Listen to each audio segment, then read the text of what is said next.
አሁን በአሁኑ ባለው አሰላለፍ አብይ ጠቅላይ ሚኒስትር አብይ የሚባሉት ከሀሚቲ ጋር እንደተሰለፉ ነው፣ ወይም የኢትዮጵያ መንግስትን በለው ከሀሚቲ ጋር ከቡርሃን ጋር ቅራኔ እንዳላቸው፣ ቡርሃን በተቃራኒው የቡርሃንና የአልቡርሃን ጄኔራሎች በተቃራኒው ከኢሳያስ ጋር እስራኤል ስትደበድብ የፓለስቲኒያን ህጻናትን 20 ሺህ ምናምን ገደለች ሲባል ታጓራላችሁ። አረቦቹን ሲገሉ ሳውዲ የመንን የሳውዲ መራሹ ኃይል ሲጨፈጭፍ በጣም ብዙ እጥፍ ነው የሞተው ፓለስቲናውያን ውስጥ ከሞቱት ማለት ነው። በጣም ብዙ የአርሚ 70 የሚባል ቲፒኤልኤፍ አለ የሚባል እዛ ሰራዊት ከሱዳን ትርምስምሷ ስለወጣ ነው ከዛ እየተነሳ ይመጣው። ሰላም በሆነ ጊዜ የሚፈልገው አይኖርም የዛ ቦታ ማለት ነው። ትራንዚሽናል ገቨርንመንቱን አዚፍ ሲቪል ገቨርንመንቱ ሲቪል አስተዳደሩ ኃይል ያለው ይመስል እያወቁ ሲቪል ሌድ ገቨርንመንት በሲቪል የሚመራ ገቨርንመንት እያሉ ያወራሉ። ሚሊታሪ ሌድ ነበር ግልጹ ለመናገር ምንም አቅም የለውም ሐምዶክ። እስራኤል ፓለስቲኒያን መደብደቧን መጀመሪያ አካባቢ አሜሪካ ውስጥ ሆኖ የሚቃወም ማግኘት በጣም አስቸጋሪ ነበር። በጣም አዲስ አበባ ውስጥ ያውም ብዙዎች ለመኖር የሆነ ለኢንቨስትመንት ተመራጭ ባደረጓት ፒያሳ ላይ ሜሪት ፕሮፐርቲ እስከ 30% ቅናሽ የተደረገባቸውን እጅግ ውብና ዘመናዊ ዲዛይን ያላቸውን ቤቶች ለእናንተ ለውድ ደንበኞቹ በ10% ቅድመ ክፍያ ይዞሎት ቀርበዋል። ባለ 2 መኝታ በ850 ሺህ ብር፣ ባለ 3 መኝታ 1 ሚሊዮን ብር ቅድመ ክፍያ በመክፈል በፈለጉት የወለል አማራጭ እጅግ ዘመናዊና ምቾት የተላበሱ ቤቶችን የግሎ ማድረግ ይችላሉ።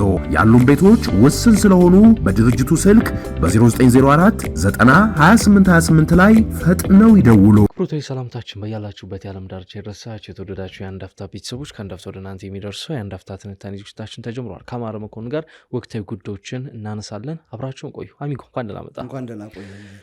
ዶናልድ ትራምፕ በመጨረሻም እንግዲህ አይናቸውን ወደ ቀጠናው ወደ አፍሪካ ቀንድ ቀጠና እየመለሱ ይመስላል። ወደ ምስራቅ አፍሪካ ትኩረት ማዕከላቸውን ወደዚህ እያደረጉ ይመስላል። ከዚህ ቀደም ሙሉ ለሙሉ ትኩረት አድርገው የነበሩት በእስራኤል በመካከለኛው ምስራቅ እና እንደዚሁም በዩክሬን ጉዳይ ነበረ። ይህን ተከትሎ እንግዲህ በምስራቅ አፍሪካ እየተከናወኑ ስላሉ ሁኔታዎች እንግዲህ ጆሮ ዳባ ልበስ ብለዋል፣ ወይም ደግሞ ትኩረት ነፍገዋል በሚል መንግስታቸው ይወቀሳል። በተለይም ደግሞ እሳቸው ያሉበት ሪፐብሊካን ፓርቲ ማለት ነው። ከዛ ቀደም የነበሩት ባይደን ትኩረት ይሰጡ እንደነበር ይነገራል። ከሰሞኑ ሱዳን በተመለከተ በዋይት ሃውስ ውይይት ተደርጓል። ከሳውዲው ልዑል ጋር መሐመድ ሳልማን ጋር ውይይት አድርገው ነበር። ሱዳን በተመለከተ ጠንከር ያለ ማስጠንቀቂያ አውጥተዋል። ይህ ማስጠንቀቂያ እንግዲህ ኢትዮጵያን ጭምር የሚመለከት ስለሆነ ነው ያነሳ ነው። ምክንያቱም የሱዳኑን ያስተላለፉት መልእክት እንግዲህ በኢትዮጵያ ያለውንም የኃይል አስተላለፍ ቀጠናዊ አስተላለፍም እንደዚሁም የሀገር ውስጥ ኃይል አስተላለፍ ጭምር ሊበጠብጥ ሊነካ እና ሊቀይር የሚችል ጉዳይ ነው። ቲፒኤልኤፍን ይመለከታል፣ የኤርትራን መንግስት ይመለከታልና የዶናልድ ትራምፕ መልእክት እንዴት አየው አሚጎ? ከዛ እንነሳና እንዴት ወደኛ ጋር ደግሞ ሊመጣና ሊነካ እንደሚችል እናየዋለን። ዶናልድ ትራምፕ ቢን ሳልማን መሐመድ ቢን ሳልማን ሳውዲ አረቢያው መሪ ዲፋክቶ መሪ ናቸው።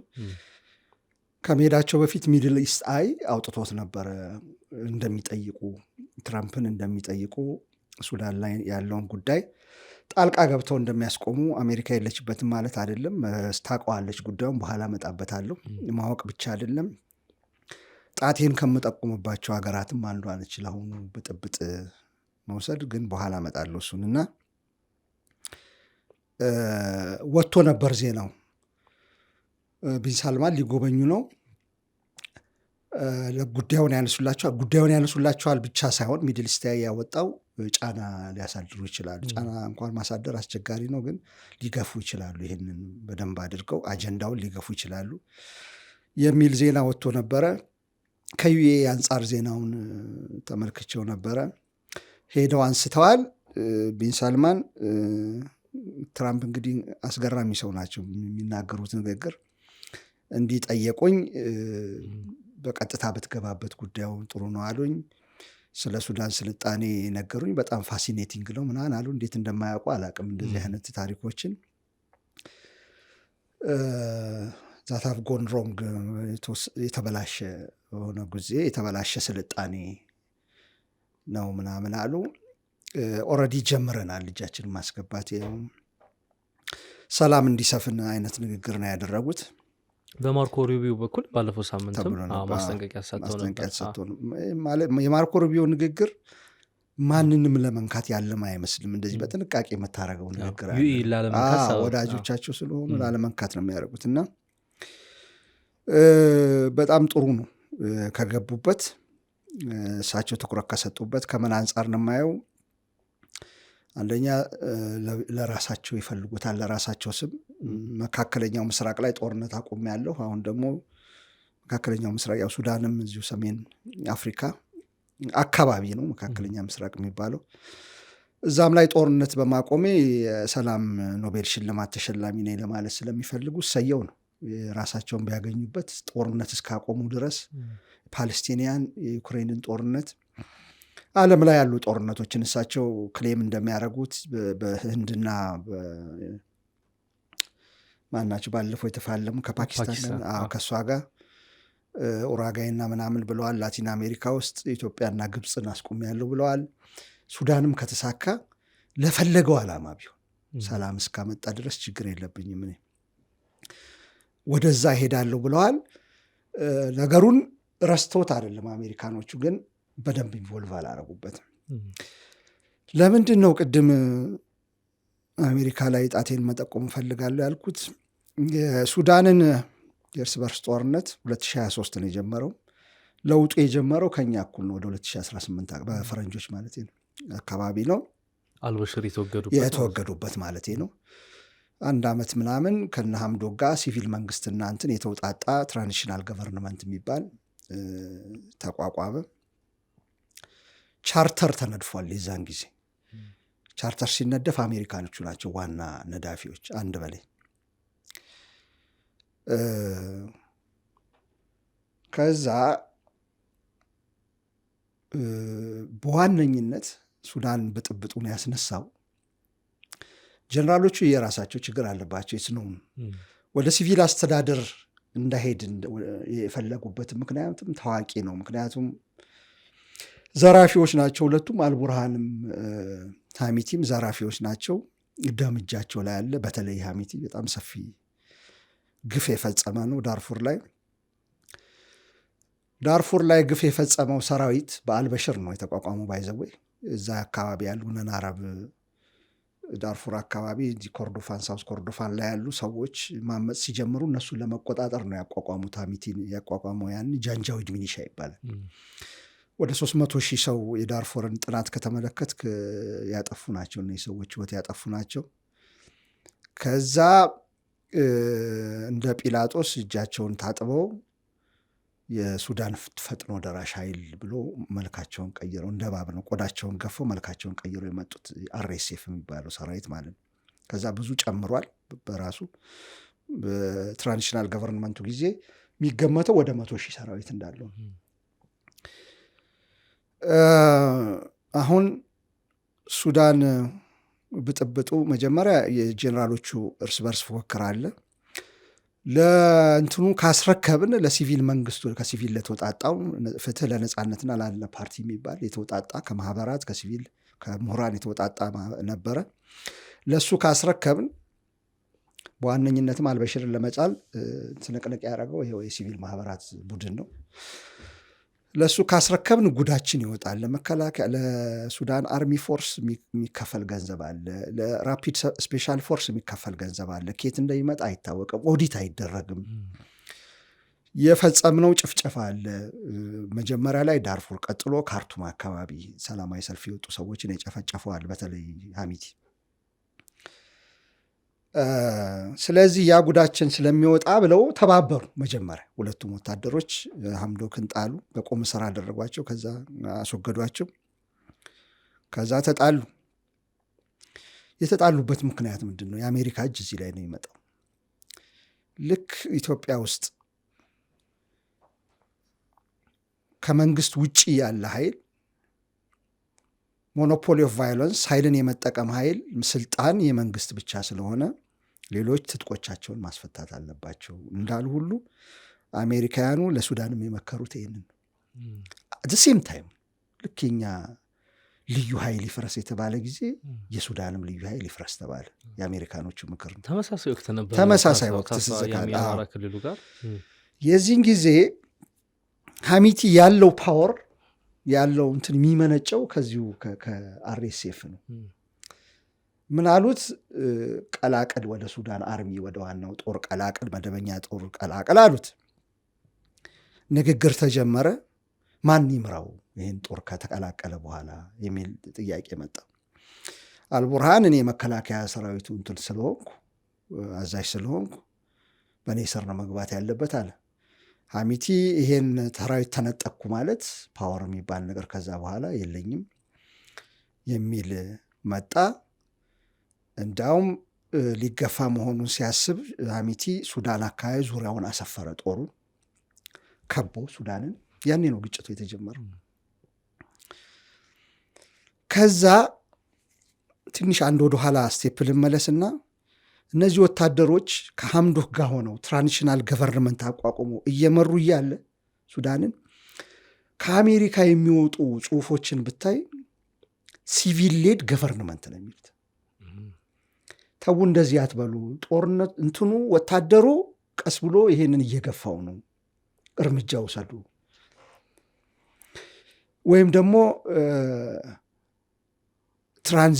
ትራንዚሽናል ገቨርንመንቱ ቀስ እያለ ከወታደሩ እጅ እየወጣ ወደ ሲቪል አስተዳደር እንዲሄድ አስተዋጽኦ አድርጉ ሲባሉ አይን እንዳላየ ነገር እያወቁ ማለት እኛ እንኳን እናውቃለን እንደሌማ እያወቁ ሲቪል ሌድ ገቨርንመንት ምንም ኃይል የሌለውን ቡድን ሲቪል ሌድ ገቨርንመንት እያሉ መጨረሻ ላይ አስመቱት። ያኛው ተጠናክሮ ለሁለቱ ጎልተው ወጡ። ልክ እንደ ኔሜሬ ጊዜ እንደነበረው የመፈንቅለ መንግስት ድሮ አልበሽር እንደፈነቀሏቸው ይሄኛውም ወታደሩ ሲቪል አስተዳደሩን መነገለው። ግን በወቅቱ ለአሜሪካ እነዚህ ጀነራሎቹ ከመደገፍ ያንን በሲቪል ያለውን የሐምዶክን ኃይል መደገፍ አይሻልም ነበር? እንደሱ አይደለም። ሀሳባቸው ጥሩ ነበር። ከኢትዮጵያ ለምሳሌ አንጻር ከኢትዮጵያም ሳይሆን ከፍትህ ከዘመናዊ የመንግስት አስተዳደር አንጻር የሚፈለገው ነገር ምንድን ነው ብትለኝ ግልጽ ነገር ነው። ይሄ እኮ አሁን የመጣ ሳይሆን ድሮ እነ ቶማስ ሆብስ እነ ሩሶ የፖለቲካ ፈላስፋዎች በሙሉ የተናገሩት ነው። አንድ ሀገር ሌጂቲሜት የሆነ ቅቡልነት ያለው ፖለቲካል እንትን የሞኖፖሊ ኦፍ ቫይለንስ ሊኖረው የሚገባው መንግስት ነው። ግልጽ ነው። ሌላ ኃይል የታጠቀ ሊኖር አይችልም። አለበለዚያ ኮንትራት የለም። በህዝብና በመንግስት መካከል የሚኖር ታማኝነት ኮንትራት ምናምን የሚባል ነገር የለም። ሁሉም ስርዓት አልበኛ ታጣቂ ሆኖ ስርዓት የሚያስከብር ከሆነ ሀገር አይደለም። ስራ ማስከበር ብቻ ሳይሆን ብጥብጥም ስለሚፈጠር ማለት ነው። ስለዚህ ኢንፕሪንሲፕል በመርህ ደረጃ ታጣቂ ይፍታና መንግስት ያዝ ማለታቸው እኮ ጥፋት አልነበረም። መንግስት ተቀላቀሉና እንደ መንግስት አክት አድርጉ፣ ያኛው ለብቻው እንደ ገቨርንመንት፣ ይሄኛው ለብቻው እንደ ገቨርንመንት ሊሆን አይችልም የሚለው ምክር መጥፎ አልነበረም። ይሄ ለኢትዮጵያ የሚሰራ ነበር። ትልቁ ችግር ያለው የኮንቴክስት አይመለከቱም አሜሪካኖች። ኮንቴክስት ማለት አውዱን የዛን ሀገር ባህል የዛን ሀገር ምን ማለት ነው አስረክቡ ማለት የሚለው ነገር ፕሮሰስ ሳይሆን ኦቨርናይት እንዲፈታ ነው የሚፈልጉት። በአንድ ጊዜ ሁሉም እንትኑን አስረክቦ 1 ዓመት ምናምን የሰጡት 1 ዓመት ለውይይት እንኳ በቂ አይደለም። እዚህ አካባቢ ማለት ነው አፍሪካ ቀንድ አካባቢ ለውይይት እንኳ ስሎሪ ነው የሚደረገው እንደዚህ አይነት ነገር። የኢትዮጵያውን እንትን ይኸው በ30 ደቂቃ እኮ ነው ይፍታ የተባለው። እንትን ድንገተኛ ውሳኔ ነበር። የቲፒኤልኤፍን ነው የቲፒኤልኤፍ ራሱ 30 ቀን ነው ትዝ ይልህ እንደሆነ። እንዴት ሊሆን ይችላል? ሰዎቹ ተገናኝተው ኬንያ ለመመካከር እንኳን 30 ቀን ሊቀጠሩ ይችላሉ እያልን ስናወራ ነበር። በ7 ቀን በምናምን ይለዋል። እሱም እንደዚያ መሆኑ ነው ስቲል አሁን እስኪል እሱን ነው የምልህ። እጅን የምጠቆምበት ምክንያት 1 2 3 ነገር ላንሳ። አንድ ቻርተሩን መጀመሪያ ሲያወጡ ሁሉን አቀፍ አልነበረም። ቻርተር የመሸጋገር ሲያወጡ አንድ በላይ። ሁለተኛ ትራንዚሽናል ገቨርንመንቱን አዚፍ ሲቪል ገቨርንመንቱ ሲቪል አስተዳደሩ ኃይል ያለው ይመስል እያወቁ ሲቪል ሌድ ገቨርንመንት በሲቪል የሚመራ ገቨርንመንት እያሉ ያወራሉ። ሚሊታሪ ሌድ ነበረ። በቃ ግልጹን ለመናገር ምንም አቅም የለውም ሐምዶክ የዛን ጊዜ። ሶስተኛ ዝም ብሎ አውቶፍ ብሉ በጨረቃ በአንድ ጨረቃ አስረክብ ያንንም ያህል ሰፊ ታሪክ ያለው የኃይል የፓወር ሚዛንን የሚያዛባ ኃይል አስረክብና ወደ ቡርሃን ግባ ወይም ወደ ዋናው አዛዥ ግባ ማለት ችግር እንደነበረው ሊያውቁ ይገባ ነበር። ከዚህ አንጻር ነው መጠቆም ፈልጋለሁ ያልኩ። ከዛ በኋላ አሁን ስለ ትረምፕ ጉዳይ ልመጣ ነው። ከዛ በኋላ አልተዉትም አሜሪካኖቹ። ትዝ ይልህ እንደሆነ ብሊንከን ከብሊንከንም በፊት ማን ስማቸው ጠፋብኝ አሁን ለምስራቅ አፍሪካ ልዩ መልእክተኛ ሲቋቋም ሱዳንን የሚመለከት ነበር። ትዝ ይልሃል? ኤርትራ ይሄዳሉ፣ ሱዳን ይሄዳሉ፣ ጄፍሪ ፌልትማን ኢትዮጵያ ይመጣሉ፣ ሶስት ይመለከቱ ነበር። ከእንደገና አንድ አምባሳደር ተሾመ አሁን ከአሜሪካ ማለት ነው። እሱም ተሾሞ ሄዶ ጥረት አድርጓል። ያን ጊዜ ነው በቁም እስር ያረጓቸው አምዶክን ምናምን። አልተዉትም። የተዉት የመሰለው ምንድን ነው? ቅድም ያልከው ነው አንተ ያነሳው። አንድ በጣም ፊት ለፊት ይመለከተናል የሚሉት እንዴት እንደሆነ ባላቅም የእስራኤል ጉዳይ መጣ። ከአሜሪካ ኢንተረስት አንጻር ምን እንደሆነ አላያገባኝም እስከ መጨረሻው። ሁለተኛ የዩክሬን ጉዳይ መጣ። እሱ የያዛቸው። ከዛ በተጨማሪ ሚድል ኢስት ላይ ያሉ አክተሮች እነ ዩኤኢ እና ሳውዲ አረቢያ እርስ በርስ ፉክቻ ውስጥ ገቡ። እዛ ውስጥ ግብፅም ገቡ። ይሸፍናሉ፣ አንዱ አንዱን ይሸፍናል፣ አንዱ አንዱን ይሸፍናል፣ ሎቢ ያደርጋል። ስለዚህ ትንሽ ራቅ ብለው ነው የሚመለከቱት የነበረው እንጂ ፊት ለፊት አሁን ይሄን የተቀየረው ፊት ለፊት እኔ እገባበታለሁ። ትኩረት ከዚህ በፊት ራቅ አድርጌ ነበር ማያ የነበረው ትረምፕ እያሉ ያሉት አሁን ራሴ ፐርሰናሊ ጉዳዩን እከታተላለሁ። ዊ ሃቭ ኦልሬዲ ስታርትድ ብለዋል፣ ጀምረናል። ቀጥሎ ደግሞ በጥያቄያቸው መሰረት በመሐመድ ቢን ሳልማን ጥያቄ መሰረት ቀጥቶ ተሳትፎ አድርጋለሁ። የተለየው ነገር ይሄ ነው እንጂ ትተው አልነበርም። ምን ሊያደርጉ ይችላሉ? ግን ብዙ ነገር ሊሰሩ ይችላሉ። በተለይ ከፕሮክሲዎቹን ጀምር። ሳውዲ አረቢያም ዩኤኢም የአሜሪካ ወዳጅ ናቸው። ብሌሲንግ አላቸው፣ ምንም ጥርጥር የለውም። ብሌሲንግ ማለት ቡራኬ ያላቸው ከአሜሪካ። አይ በራሳቸው ነው የሚያደርጉት ካልከኝ ምሳሌ ልጠቅስልህ እችላለሁ። አሜሪካ ስትቆጣ እንዴት አክት እንደሚያደርጉ ማለት ነው። ባይደን በትራምፕ ጊዜ የሳውዲ ኮአሊሽን የተባለው ሳውዲ መር ጥምረቱ የመንን ደበደበ። ምን ላይ ተቀምጦ? አሰብ ላይ ተቀምጦ እዛም ከመርሲነሪዎች ቅጥረኞችንም እያስገባ ከሊቢያ ከሱዳን ያልሄደ የለም እዛ አስገብቶ ይዋጋ ነበር መሬት። ዶናልድ ትራምፕ አስቆም ሲባል ማስቆም ብቻ እንደው ማስቆም አይደለም፣ ማስቆምማ ጥሩ ነገር ነው። መሳሪያ ሽያጭ ሁሉ ገብቶ ነበር አሜሪካኖቹ ማለት ነው። ከዛ ትራምፕ ያን ጊዜ ነው የእኛም ጦርነት የነበረው። ትዝ እንዳለ ከሆነ የጀመረው ኤርትራውያን ወደ ትግራይ የገቡት ሰሜን ዕዝም የተጠቃው በትራምፕ ጊዜ ነው። የምርጫው አካባቢ ማለት ነው። ከዛ የባይደን አስተዳደር መጣ። ዲሞክራቶቹ እነዚህ ሁማን ራይት ምናምን የሚባለው ሴንሲቲቭ ነው ለነሱ ኢሹ። ሁማኒቴሪያን ኤድ የሚባለው በጣም ሴንሲቲቭ ነው። ጄኖሳይድ ስትላቸው በጥፍራቸው ነው የሚቆሙት ከስሙ ጀምሮ።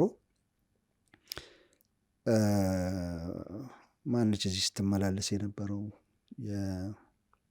የዩኤስኤድ ኃላፊ የነበረችው ማለት ነው ሳማንታ ፓወር የነበሩበት ጊዜ ነው። ስለ ጄኖሳይድ ጽሑፍ በመጻፍ ነው እሷ ታዋቂ የሆነችው። በጣም ሴንሲቲቭ ናቸው።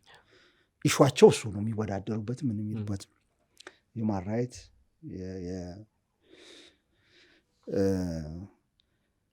የዚህን ጊዜ ሲገለበጥ እና ባይደን ሲመጣ ተንጫጫው አሜሪካኖቹ።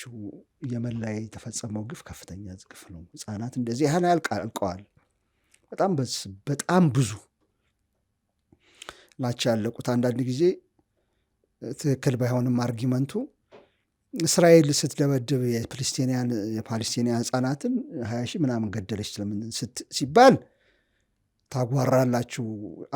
አረቦቹን ሲገሉ ሳውዲ የመንን የሳውዲ መራሹ ኃይል ሲጨፈጭፍ በጣም ብዙ እጥፍ ነው የሞተው ፓለስቲናውያኖች ከሞቱት ማለት ነው። በጣም ብዙ። እዛ ላይ ሲሆን ግን እርስ በርስ ስለሆነ ምንም አይሰማችሁም አይነት አርጊመንት ያቀርባሉ። ጥፋት ከሆነ በየትኛውም ጥፋት ነው። ያ ይሄ ይሻላል የሚባል ነገር የለም። ህጻናት መግደል ትክክል አይደለም በየትኛውም ወገን ማለት ነው። ኤኒዌይ ምን ተደረገ? ተቆጡ እነ ባይደን። የዛን ጊዜ ነው መውጣት የጀመሩት። ምን አደረጉ?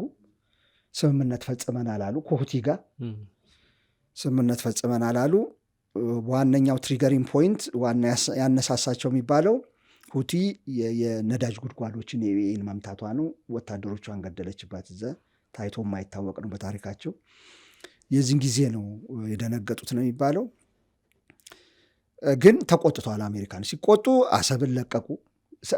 እንትኑ ጥምረቱ ከዛ ትግራይ ላይ ድብደባ ካደረገ በኋላ ሙልጭ ብሎ ነው ያጣው ከዛ አካባቢ ማለት ነው።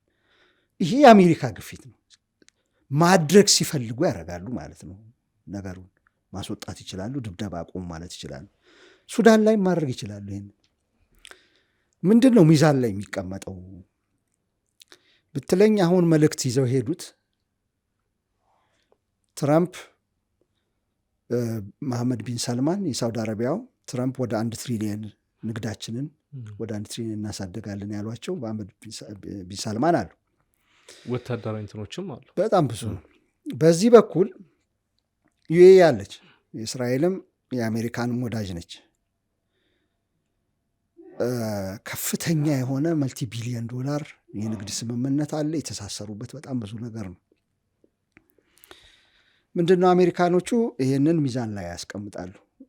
ማንኛውም ናሽናል ኢንተረስት በዚህ ስሌት ነው የሚካሄደው።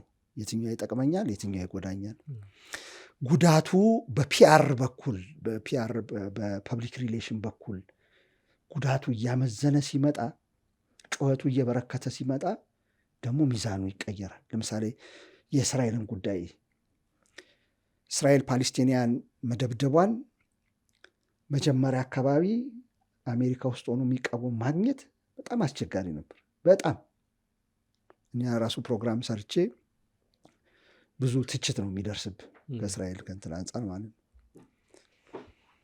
እየቀጠለ ሲሄድ 1,000 የነበሩት 10,000 ህጻናት ሲሆኑ 10,000 የነበሩ 20,000 ሲሆኑ ግፉ እየጨመረ ሲሄድ ሰው መቋቋም ያቅተዋል። ማለት መጀመሪያ ይዞት የነበረውን አቋም ፊት ለፊት አግጥጦ ሲወጣ በትዊተር አለ፣ በፌስቡክ አለ፣ የተገደሉ ህጻናት አሉ፣ ረብል ውስጥ የተደበቁ ህጻናት አሉ። በተለይ አሁን የተፈጸመው በጣም ከባድ ነው። ያ ያበላሻል ምስልን፣ የአሜሪካንን ምስልም እንትንም ሲከላከሉት ይቆዩና ገጦ ይወጣል ፊት ለፊት። ብዙ ጥፋት ከደረሰ በኋላ አይ ይበቃል ማለት ይጀምራሉ። ትራምፕ መጨረሻ ላይ እንደዛ ነው። ዌስት ባንክን እንቆጣጠር ሞድሪች የሚሉት አለ፣ አውሬ በኬኔሴት የሚሉት አለ፣ የእስራኤል ካቢኔ ነው። ቀኝ ዘመም አክራሪዎች አሉ። ካለነሱ ሰው የለ የሚመስላቸው ማለት ነው። በተለይ የንግድ የፋይናንስ ሚኒስትሩ ሞትሪች ይባላል። ከሰው የተፈጠረም አይመስልም። ከሐማስ ጋር ድርድር እየተደረገ ጋዛ ላይ ተኩስ አቁም እየተደረገ እሱ ዌስት ባንክን እንያዝ ይላል፣ አኔክስ እናድርግ ይላል። የዚህን ጊዜ ትራምፕ ሲጠይቋቸው ነው ከዚህ በኋላ አንታገስም አሉ። አፍጥጦ ወጣ። ምክንያትም ታጣ። ጋዛን ለመደብደብ ሐማስን ምክንያት ታደርጋል። ዌስት ባንክ ማንን ነው? ፓሌስቲኒያን አድሚኒስትሬሽን የሚባል ነው ያለው። ፒኤልኦ ነው የሚያስተዳድረው። ቫዮለንት አይደለንም ብለው ነው እዛ የተቀመጡት። የሐማስን መንገድ አንከተልም ብለው በዛ ምክንያት የእኛ ጥቅም አስከባሪ አይደለም ተብለው በፓሌስቲኒያን የሚጠሉ ናቸው። ግን አትሊስት ቫዮለንት አክት አያረጉ። ምን ልታደርግ ነው እነሱን አኔክስ እናደርጋለን ብለህ የምትንቀሳቀሰው? እብድነት ካልሆነ የዚህን ጊዜ አንፈቅድም ብለው ሩቢዮ ትራምፕም ወጡ። ትዝ ካለ ፊት ለፊት ወጡ። ሱዳንም ላይ እንደዚህ ነው። ሚዛን መጀመሪያ ከሳውዲ ጋር ያለ ግንኙነት ከዩኤኢ ጋር ያለ ግንኙነት ብሩ ይታሰባል፣ የውትድርና ጥምረቱ ይታሰባል። ከኢራን ጋር ካላቸው ጸብ አንጻር ከጎን የማሰለፍ ጥረት ግብፅንም ጨምሮ እሱ ይታሰባል። ባስከፋቸው ይህን ሁሉ አጣለሁ ብለው ነው አሜሪካኖቹ የሚያስቡት። ብገፋቸው ይህን የኢኮኖሚ ግንኙነታችን፣ የሚሊተሪ የደህንነት ግንኙነታችን ከኢራን ጋር ያለውን እስራኤል ጋር ያላቸውን ትብብር በሙሉ ማጣት ነው በሚል ነው ሱዳን ውስጥ በሚሊዮኖች የሚቆጠሩ ሲፈናቀሉ በ50 ሺዎች በመቶ ሺዎች ቁጥሩ አሁን ትዝ አይለኝ ሞተዋል። መጨረሻ ላይ ሳይም 50 ሺህ ነበር። አሁን ሊበልጥ ይችላል በጣም።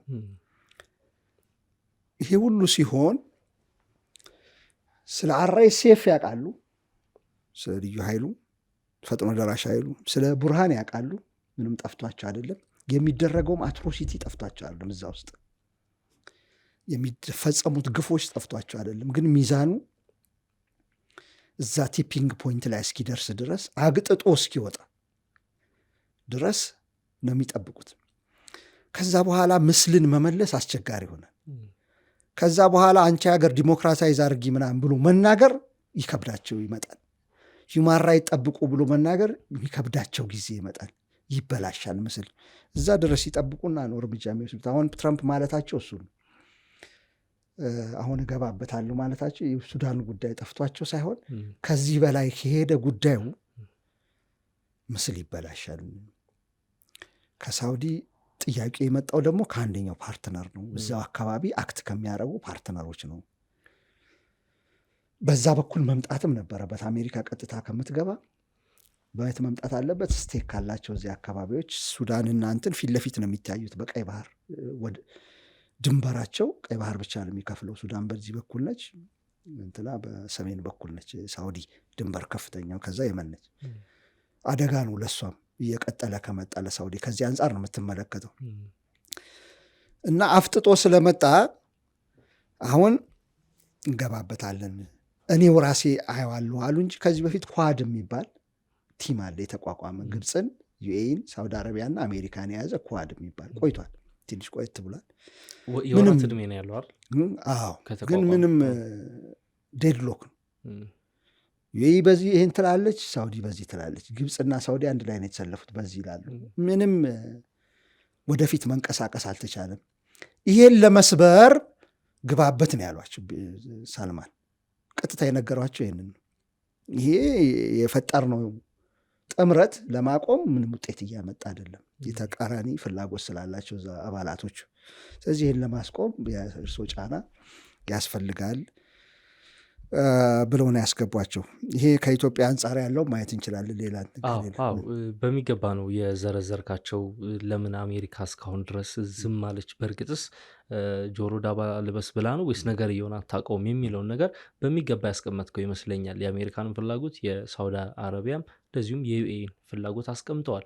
ወደ እኛ መለስ ስናደርገው ምክንያቱም በሱዳን ያለው ግጭት የአማራ ክልሉንም ጦርነት ይነካል። ከኤርትራ ተሳታፊ ስለሆነች ቲፒኤልኤፍ ወታደሮችም ተሳታፊ ስለሆኑ እንደውም የሶስትዮሽ ጥምረት ከአልቡርሃን ጋር ቲፒኤልኤፍ ሻዕቢያ በመሆን መስርተናል እስከ ማለት ስናደምጣቸው ነበርና ምናልባት አሁን ትራምፕ እጃቸውን አስገብተውበታል እና ከዚህ አንጻር እንግዲህ የውስጡንና የቀጠናውን አሰላለፍ እንቃኝ። በተለይ ይሄ እንግዲህ ሱዳንና ኢትዮጵያ ትራንዚሽን ላይ በነበሩ ጊዜ ለውጥ መጥቶ ሽግግር ላይ የነበሩት አንድ ጊዜ ነው ብለናል።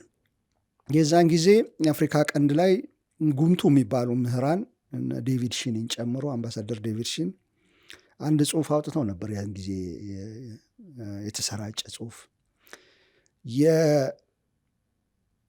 የሱዳንና የኢትዮጵያ ትራንዚሽን ሽግግር መስመሩን እንዳይለቅ አሜሪካ ከራሷ ኢንተረስት አንጻር እዚህ አካባቢ ካላት ኢንተረስት አንጻር የሽብርተኝነት $1 ትሪሊየን አካባቢ $900 ቢሊዮን አካባቢ በቀይ ባህር የሚንቀሳቀስ ነው።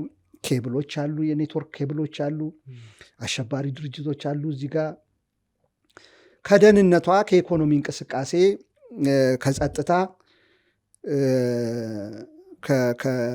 ከወታደራዊ ግንኙነት አንጻር ምን ማድረግ አለባት እዚህ አካባቢ የሚል ጽሁፍ አውጥተው ነበረ። እሱ ተበላሽ። አሁን እሱ ጽሁፍ ወደ አሁን 2025 ከሆንን 10 ዓመት አካባቢ ሆነዋል። 10 አይሆነው 7 አካባቢ ሆነዋል። አሁን እንደዛ አካባቢ ሆነዋል። ተበላሽ። አስቀድመው ነበረ ይሄ እንዳይበላሽ እዚህ አካባቢ የነበረውን ትራንዚሽን እንዲህ ብናረግ፣ ሱዳን ላይ እንዲህ ብናረግ፣ እንትን ላይ ብናረግ፣ ከዛ በኋላ ከገልፍ ሀገራት የመጡ ደግሞ ቀጠናው ላይ ተጽዕኖ የሚያሳድሩ ምናምን አሉ፣ እነሱን ብናስታግስ የሚል ጽሁፍ ቀድሞ ነው የወጣው። አካባቢውን ስለሚያጠኑት ከዚህ በፊትም የነበሩ እንትኖች እንዴት እንደከሸፉ ምናምን ስለሚያውቁ ይመስለኛል የምክር ጽሁፍ አይነት ፖሊሲ ነው፣ ግን ምክር አዘል ፖሊሲ ጽፈው ነበረ። ያ አልሆነም። አገራቱ ቀጥለዋል ተጽዕኗቸውን እዚህ አካባቢ። የሚድል ኢስት ሀገራት የራሳቸውን ቡድን ይዘው መርሲነሪስት ቅጥረኞች አሉ እዚህ አካባቢ። ኢትዮጵያም ሱዳንም አንጻራዊነት ሰላም የላቸው። የእርስ በርስ ጦርነት አለ እስካሁን ድረስ ቆይቷል ከጀመረ። አሁን ትረምፕ የጀመሩት ጥረት ለዚህ ምን ማለት ነው የሚለው የዛ ቅጥያ ቢሆን ብለን ብናስብ የጋፕ ተሰጥቶት ነበር። እሺ ከእንደገና አሁን እየጀመሩ ነው ብለን ብናስብ፣ ሱዳን እንግዲህ ጎረቤት ነች የኢትዮጵያ። በጣም ረጅሙን ወደ 2000 ኪሎ ሜትር ሳውት ሱዳን ከጨመረ ወደ 4000 ኪሎ ሜትር ነው የምንዋሰነው ድንበር። ህዝብ በዚህ በኩልና በዛ በኩል የሚኖር ህዝብ ተመሳሳይ ህዝብ ነው። ቀደምት ስልጣኔ ነው እዚህ አካባቢ ያለው፣ መሮዌን ጨምሮ እዚህ አክሱም የተገናኘ ስልጣኔ ነው። በባህል ይመሳሰላል፣ መልኩም ይመሳሰላል። ባይዘወይ በጣም ነው የሚመሳሰለው እና የባህል የጂኦግራፊ ያው ጂኦግራፊ ኩታ ገጠም ነው። በኢኮኖሚ የተሳሰረ ነው። አንዳንድ ጊዜ ከሱዳን የመጣ ሽንኩርትም እንበላለን ቤታችን። በኢኮኖሚ በጣም የተሳሰረ ነው። ባህልም ተመሳሳይ ነው። ብዙ ነገር ያስተሳሰረው ነው እዚህ አካባቢ። ስደተኛ ወደዛ ይሄዳል፣ ስደተኛ ወደዚህ ይመጣል። የረጅም ዘመን ድንበር ቅድም እንዳልኩት ነው እና የተሳሰረ ነው። ገና ዝም ብለህ ሌላ ነገር ውስጥ ሳትገባ አንዱን የነካው ሌላውን ላይነካ አይችልም እዚህ አካባቢ ምንም ሌላ ውስጥ ሳንገባ ማለት ነው። የጂኦፖለቲክስ ስትራቴጂ የጂኦ ስትራቴጂ አቀማመጡ ምናምን ሳናይ ራሱ አብረው እዚህ አካባቢ ለዘመናት ሁለቱም ለዘመናት በመኖራቸው ቢያንስ ከ3000 ከዛ በላይ ማጥራት ስለሚችሉ እንደ ታሪክ አንዱን የነካው አንዱን ላይነካ አይችልም። ከዛ ፋስት ፎርዋርድ አድርገን አሁን ረጅም ጊዜ እንቶ እንጂ አለፍ አለፍ እያልን ካየነው ከቅኝ ግዛት መውጣት ጀምሮ በ54 አካባቢ ነው ቅኝ ግዛት የወጣችው መሰለኝ። ከዛ ከወጡ ጀምሮ በጣም ብዙውን ወታደር ነው ያስተዳደራት ሱዳንን። ወታደሩ እየፈነቀለ ሲቪል መንግስቱን የተለመደ ነው ሱዳን ውስጥ። ኢትዮጵያ ከሱዳን ጋር ባላት ግንኙነት በአብዛኛው ከሲቪል አስተዳደሩ ጋር ነው ጥሩ ግንኙነት የሚኖራት። ብዙ ታሪካችን ላይ አንዳንድ ጊዜ አውድ ለምሳሌ የሚባል ጀነራል በመጣ ጊዜ ጥሩ ግንኙነት ነበረን፣ ግን በአብዛኛው ከሲቪሉ ጋር ነው። ለምንድን ነው ካልከኝ ወታደሮቹ መሪዎች ብዙውን ጊዜ የሚሰለጥኑት ግብፅ ነው። ዩኒቨርሲቲም የሚማሩት የውትድርና ስልጠና የሚወስዱት ግብፅ ነው። በግብፅ ታጥመው ነው የሚመጡት በአይዲዮሎጂ። አልቡርሃንን መውሰድ ትችላለህ ከዚህ ውስጥ። ከዛ ፊት የነበሩ እና አልባሽርን መውሰድ ትችላለህ። ወታደሮቹ የግብፅ ወታደራዊ አካዳሚ ገብተው ዩኒቨርሲቲዎችም ገብተው የግብፅን አይዲዮሎጂ ይዘው ስለሚመጡ ከኢትዮጵያ ጋር ለመጎራበት ችግር ይሆንባቸዋል። የግብፅን ጥቅም ለማስከበር ስለሚሉ። በተቃራኒው ማሃዲስት የሚባለው ቡድን ብዙ ሰው ጠላት ሊመስለው ይችላል። የኢትዮጵያ ዮሐንስን አንገት ስለቆረጠ ግን ወዳጅ ነው ለብዙ ጊዜ። ይሄ አረባይዜሽኑን ከግብፅ የሚመጣውን እንትን ሪዚስት አድርጎ የቆየ ቡድን ነው። ሱዳን የራሷ መልክ አላት የሚልና ከግብፅ የሚመጣ ተጽዕኖ እንትን ማለት የለበትም የሚል እሱና ሲቪሉ አስተዳደር በአብዛኛው ከኢትዮጵያ ጋር ወዳጅ ናቸው ብዙ ጊዜ ብዙ ዘመናት ማለት ነው። አሁንም በቅርቡ ሐምዶክ ወዳጅ ነበረ ለ1 ዓመት ያህል ቢያንስ የህዳሴው ግድብ ጉዳይ ሲነሳ ነው ቅራኔ የገባ ነው እንጂ እዚህ መጥተው አንድነት ፓርክን ምናምን ሲመርቁ በጣም ጥሩ ንግግር ሲያደርጉ የነበሩ ናቸው። ከወታደሩ ፉክክር ሲመጣባቸው የቁንጅና ውድድር መጣ፣ ቢዩቲ ኮንቴስት የሚሉት ማን ነው የሱዳንን ጥቅም አሳልፎ የሚሰጥ ምናምን የሚል ሲመጣ ነው ወደዛ የተገለበጡት እና ከሲቪል አስተዳደሩ ጋር ጥሩ ግንኙነት ያለን ወደፊትም የኢትዮጵያ መንግስት እንደዛ ቢሆን ነው ደስታዬ። ግን ብዙውን ዘመን ካልተሳሳትኩ 40 ምናምን ዓመት የሚሆን ዓመት ወታደር ነው የመራው። አሁን በአሁኑ ባለው አሰላለፍ አብይ ጠቅላይ ሚኒስትር አብይ የሚባሉት ከሐሚቲ ጋር እንደተሰለፉን ወይም የኢትዮጵያ መንግስትን በለው ከሐሚቲ ጋር ከቡርሃን ጋር ቅራኔ እንዳላቸው ቡርሃን በተቃራኒው የቡርሃንና የአልቡርሃን ጄኔራሎች በተቃራኒው ከኢሳያስ ጋር ከግብፅ ጋር ሞሮርለስ ቀጥታም ባይሆን ከሳውዲ ጋር ቅርርብ አላቸው። ባለፈው ጊዜ ማንስተነዋል። ሐሚቲ ከዩኤኢ እና እሱ ግልጽ ነው እና ከኢትዮጵያ ጋር ወዳጅ ናቸው ነው የሚባሉት። ስለዚህ ትረምፕ አሜሪካ ውስጥ የሚያመጡት ግፊት ኢትዮጵያ ውስጥ ያለው ግጭት ካልቆመ ምሉእ እንደማይሆን ይታወቃል። የአልቡርሃንና የሐሚቲ ሰላም ማውረድ ሱዳን ውስጥ ምንድን ነው የሚያመጣው ውጤት ካልከኝ አልቡርሃንና ሐሚቲ የራሳቸውን ሰላም ለማያስጠብቅ በሚያደርጉት ንግግር ጉዳይ ኢትዮጵያ ውስጥ እጃቸውን ከማስገባት ያርፋል። ምክንያቱም እርስ በርስ ከተስማሙ ሌላ ፕሮክሲ አያስፈልግም። ኤርትራ አታስፈልግም፣ ኢትዮጵያ አታስፈልግም። ምን ለማድረግ ጦርነት ላይ አይደለህም። ተስማምተህ ያንን ስምምነት ለመፈጸም ነው የምትሄደው እንጂ ኤርትራን ስቦ ለማስገባት ኢትዮጵያን ለመደገፍ ወይም ምናምን አትሄድም፣ ወይም የትግራይ ኃይሎችን ለመደገፍ ጥረት አታደርግም። አንደኛ ከሁለቱ አንጻር ጎረቤት ሀገር የመመልከት ጉዳይ ይቀራል። ሁለተኛ እዛ ሆነው ተሰልፈው ለኢትዮጵያ አደጋ የሚሆኑ በቲፒኤልኤፍ በኩል በተለይ ቦታ ያጣሉ። ውጊያ ስለማይካሄድ የአልቡርሃን ጦር ሳዋ የሚሄድበት ምክንያት የለም። ሰላም ካለ እንደ አንድ ጦር ከተዋቀረ እዛው ይሰለጥላል፣ እዛው ሱዳን ውስጥ። አሁን ካርቱም መያዙ በዛ በዳርፎር እኩል ነው የተካፈሉት ሱዳንን ለሁለት መሆኑ ነው ወደ ሳዋ እንዲካሄድ ሳዋ ጣልቃ እንዲገባ ኤርትራ የሚያስገድደው እንጂ ሰላም ከሆነ ወደዛ የሚሄድበት ምክንያት የለም። ይሄ አርሚ 70 የሚባል ቲፒኤልኤፍ አለ የሚባል እዛ ሰራዊት ከሱዳን ትርምስምሷ ስለወጣ ነው ከዛ እየተነሳ ይመጣው። ሰላም በሆነ ጊዜ የሚፈልገው አይኖርም የዛ ቦታ ማለት ነው። አንድ ሁለተኛ ሰላም ሲሆን በእርግጥ የመሳሪያ ዝውውር ይቀራል ማለት አይደለም። በዛ የሚያተርፉ ብዙ ሰዎች ስላሉ በመተማም በኤርትራም በትግራይም ሊኖር ይችላል የመሳሪያ ዝውውር። ግን ይህ ነው የሚባል ሙሉ ጦርነት እንዲካሄድ የሚያደርግ በጦርነት ጊዜ እንደሚደረግ አይነት አይደለም የሚሆነው ሰላም ባለ ጊዜ ማለት ነው። ስለዚህ ዳሜጁም ከዛ የሚመጣውም ጉዳት ያን ያህል ከባድ አይሆንም። ከዛ ሶስተኛ በኢትዮጵያ ውስጥ ያሉ ኃይላት ከጀርባችን እንትን ስላለ ነው ወደ ጠረጴዛ ማንመጣው የሚለውን ነገር ዳግሞ እንዲያስቡ ያደርጋል። ኤርትራ ከኢትዮጵያ ጋር ላላት ፍጥጫ የሱዳንን እንትን አሁን ልትጠቀም አትችልም። ግብፅም በዛው ግብፅም የእንትኑ የኳድ አካል ነች፣ የዚህ የትብብሩ አካል ነች። ስለዚህ የሰላሙ ስምምነት አካል ስለምትሆን እዚህ ጋር መታ የምትበጠብጥበት ምክንያት የለም።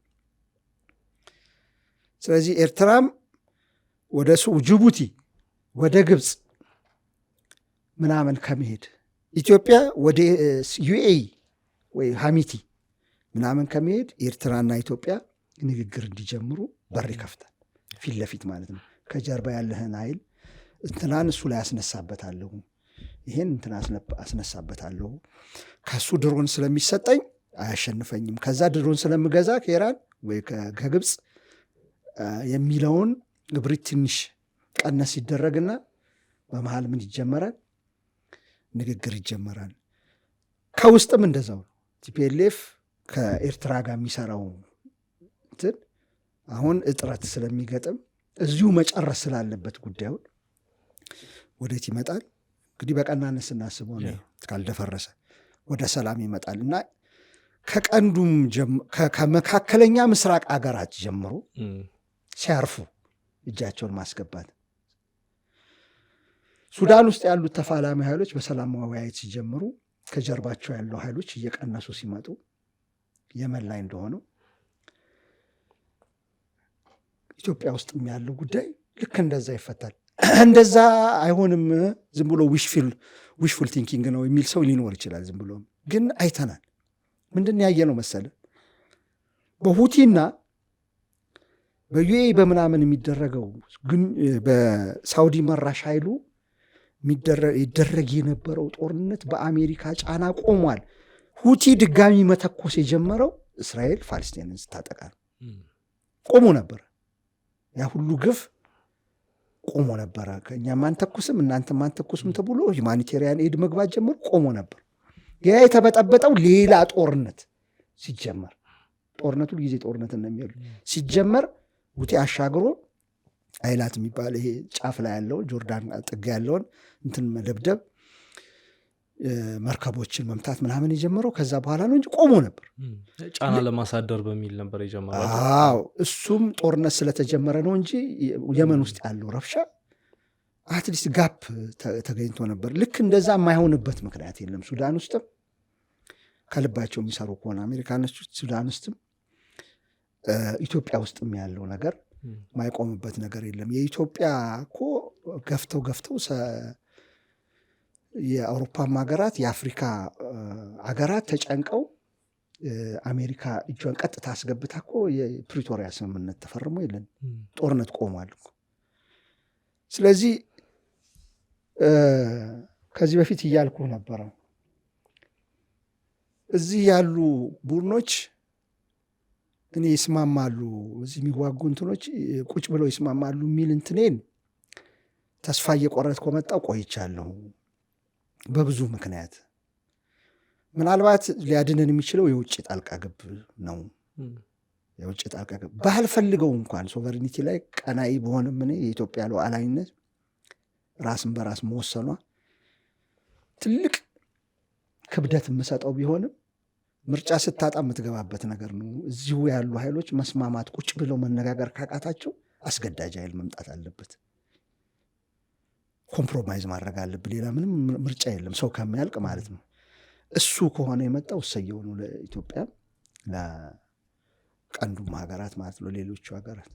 አሁን እንዳልከው ነው። በተለይም ይሄ የየመንን ተሞክሮ ጠቅሰዋል። ከጀርባ ያሉት ኃይላት እንደዚሁም ደግሞ አሜሪካ ጫና ማሳደር ስትጀምር እንደቆመ አንስተዋል። እንደዚሁም ደግሞ የቅርቡ የራሳችንን በማንሳት የፕሪቶሪያ ስምምነት እንዲፈረም ትልቅ ሚና ስትጫወት የነበረችው አሜሪካ ናት። በተለይ አንቶኒ ብሊንከን ይመስሉኛል ያኔው የአሜሪካ የአፍሪካ ቀንድ ልዩ አማካሪ ማይካመር ይቅርታ፣ እሳቸው ነበሩ። ትልቅ ሚና ሲጫወቱ እንደነበር ይታወሳል። አሁንም በሱዳኑ ጦርነት በይፋ ትራምፕ እጃቸው እንደሚያስገቡ ተናግረዋል። ለሱዳን ሕዝብ ሰላም እንመኛለን፣ እንደዚሁ ለመላው የአፍሪካ ቀንድም። ምክንያቱም ሱዳን በተለይ ባለፉት ሳምንታት የወጡትን ከኤልፋሽር ከተሰኘው አልፋሽርን ሲቆጣጠሩ ብዙ ግፍ በጣም የሳተላይት ምስሎች ራሱ በጣም ከባድ ግፍ ነው የተፈጸመው፣ ትልቅ ጭፍጨፋ ነው የተፈጸመው እና ለሱዳን ሕዝብ እንግዲህ እዚህም ኢትዮጵያ ውስጥ የምናያቸዋለን እና ሰላም እንመኛለን፣ ለአፍሪካ ቀንድም ሰላም እንመኛለን። አሚጎ የዛሬውን እዚህ ላይ ነው። የተወደዳቸው የአንድ አፍታ ቤተሰቦች እንግዲህ የዛሬው ዝግጅታችን ቀጠናዊ ጉዳዮችን የዳሰስንበት ክፍል ይህን ይመስል ነበር። አብራችሁን ስለቆያችሁ እናመሰግናለን። መልካም ቆይታ።